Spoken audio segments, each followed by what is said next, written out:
Ready to dust off some seriously underrated vinyl gems? From Thin Lizzy's gritty fighting to AC/DC's raw T.N.T., 1975 gave us rock albums that slipped under the radar, but pack a punch. Ever heard Deep Purple's Come Taste the Band? Or Camel's instrumental The Snow Goose? Let's dive into 15 forgotten classics that deserve a prime spot in your collection. Thin Lizzy's album Fighting came out on September 12, 1975, and it was an important moment for the Irish rock band. After 4 albums, Fighting was when Thin Lizzy discovered their unique sound. Twin lead guitars played by Scott Gorham and Brian Robertson. This style later influenced many rock and metal bands. The band, led by bassist and singer Phil Lynott, mixed hard rock, blues, and soul into a strong and emotional sound. The album featured songs like Rosalie, Suicide, and Wild One, which highlight Lynott's poetic words and the band's tight playing. It was their first album to chart in the United Kingdom, reaching number 60, and it helped prepare them for their big success with Jailbreak in 1976. Fighting is also the only studio album with the famous Thin Lizzy logo on its cover. Could a band in all white really rival Kiss's fame? Discover Angel next. But before that, don't forget to like and subscribe to the channel. Angel's first album, titled Angel, came out on October 27, 1975, through the same label that signed Kiss. The band started in Washington, D.C., and became known for their striking style, wearing all-white clothes, having long hair, and putting on dramatic stage shows, which earned them the nickname the Anti-Kiss. The members were Frank Domino singing, Punky Meadows playing guitar, Greg Giuffria on keyboards, Mickey Jones on bass, and Barry Brandt on drums. The album began with the strong song Tower, which mixed sci-fi sounds with heavy rock and was popular on FM radio. Their music combined progressive rock, glam, and hard rock, featuring rich keyboards and powerful vocals. Songs like Rock and Rollers, Broken Dreams, and On showed their variety, from lively rock songs to emotional ballads. Was Angel's drama enough to rival rock legends? Who came next? Let's find out. Ritchie Blackmore's Rainbow was the first album by Rainbow, a new band Ritchie Blackmore created after leaving Deep Purple. It was supposed to be a solo project, but included members of the band Elf, with Ronnie James Dio singing, who later became a famous heavy metal singer. The album was recorded in a few weeks at Musicland Studios in Munich, Germany. It mixed hard rock, classical music influences, and fantasy themes. Songs like Man on the Silver Mountain, Catch the Rainbow, and 16th Century Greensleeves showed Dio's mystical lyrics and Blackmore's amazing guitar skills. The album ended with Still I'm Sad, an instrumental cover of a Yardbirds song. Although it was not a big hit at first, the album helped start Rainbow's success and Dio's career. Rainbow's debut sparked a new sound. Can Deep Purple match it next? Time to explore Deep Purple's bold musical shift and story. Come Taste the Band came out as a new chapter for Deep Purple. It was their 10th studio album and the only one made with the Mark IV lineup, which included American guitarist Tommy Bolin, who took over from original member Ritchie Blackmore. The band also had David Coverdale singing, Glenn Hughes on bass and vocals, John Lord playing keyboards, and Ian Pace on drums. The album changed from Deep Purple's usual heavy rock, adding funk, soul, and blues styles because of Bolin and Hughes' musical tastes. Songs like Getting Tighter and You Keep On Moving showed this change. Some fans were surprised, and some liked it. The album reached number 19 in the United Kingdom and number 43 in the United States, but it did not sell as well as earlier albums. Sadly, the band broke up soon after because Bolin struggled with drugs and died of an overdose in 1976. Did Deep Purple's bold change inspire others to take risks? Find out as we look at Budgie's fearless leap with Bandolier. Bandolier is the fifth studio album by the Welsh rock band Budgie, released in September 1975. Known for their heavy guitar riffs and unusual lyrics, Budgie played a key role in early heavy metal music, and Bandolier is seen as one of their best albums. This was the first album to feature drummer Steve Williams, who stayed with the band for many years. The album included popular songs like Breaking All the House Rules, I Can't See My Feelings, and the funky soulful Who Do You Want For Your Love, the final track. Napoleon Bona, parts 1 and 2, mixes humor with hard rock energy. The cover art, made by fantasy artist Patrick Woodruff, adds to the album's special appeal. Bandolier reached number 36 on the UK charts and has become a favorite among fans of classic hard rock and early metal. Iron Maiden also honored the band by covering I Can't See My Feelings in 1992. Which band turned chaos and lawsuits into metal mastery? Let's look at that next. Discover Sabotage. Sabotage is Black Sabbath's sixth studio album and one of their most intense and personal works. The band members, Ozzy Osbourne, Tony Iommi, Geezer Butler, and Bill Ward, recorded it while dealing with a difficult legal fight against their former manager. They were actually served lawsuits during the studio sessions, which is why the album is called Sabotage. Despite this stressful time, the album combines heavy metal, progressive rock, and experimental sounds.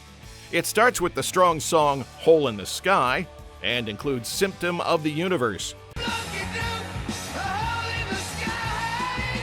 a track that influenced metal music in the 1980s. The album also has the deep song Megalomania and the soft acoustic piece Don't Start Too Late, showing the band's variety in music. Even through chaos, Black Sabbath delivered something unforgettable.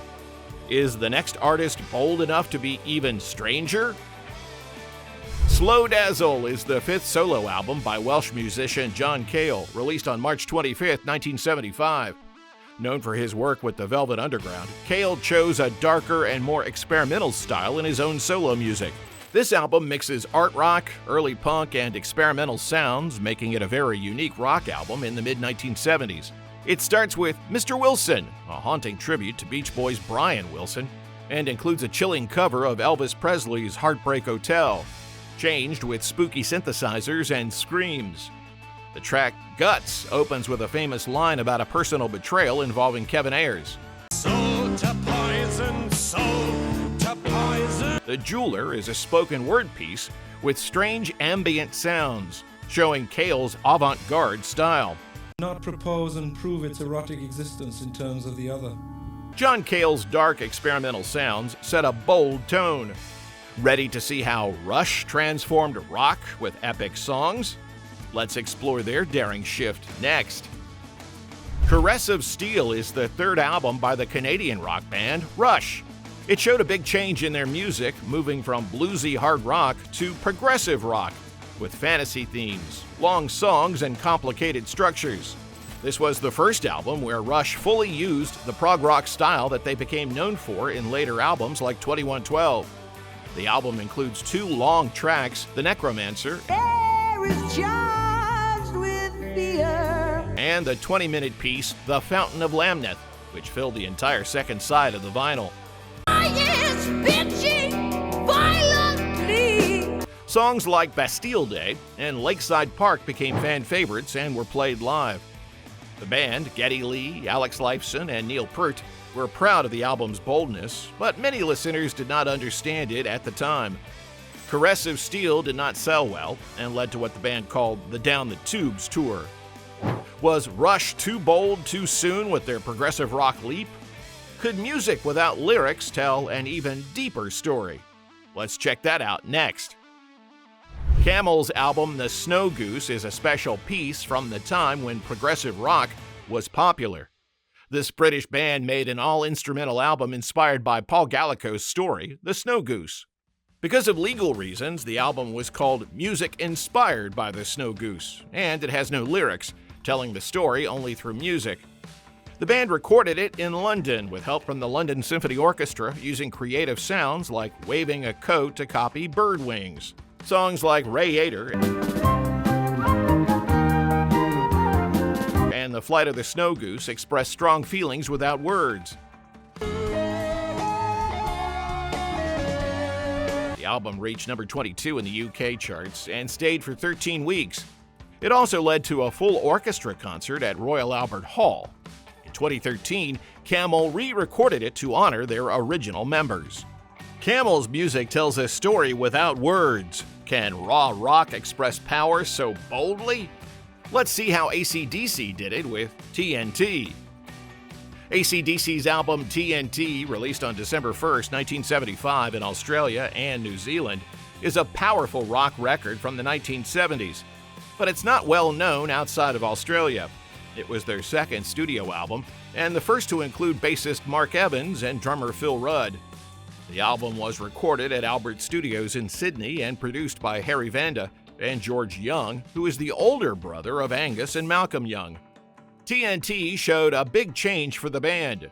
While their first album, High Voltage, tried different styles, T.N.T. created their strong, raw, bluesy sound full of attitude. The track, It's a Long Way to the Top, If You Want to Rock and Roll, used bagpipes, a unique idea from producer George Young.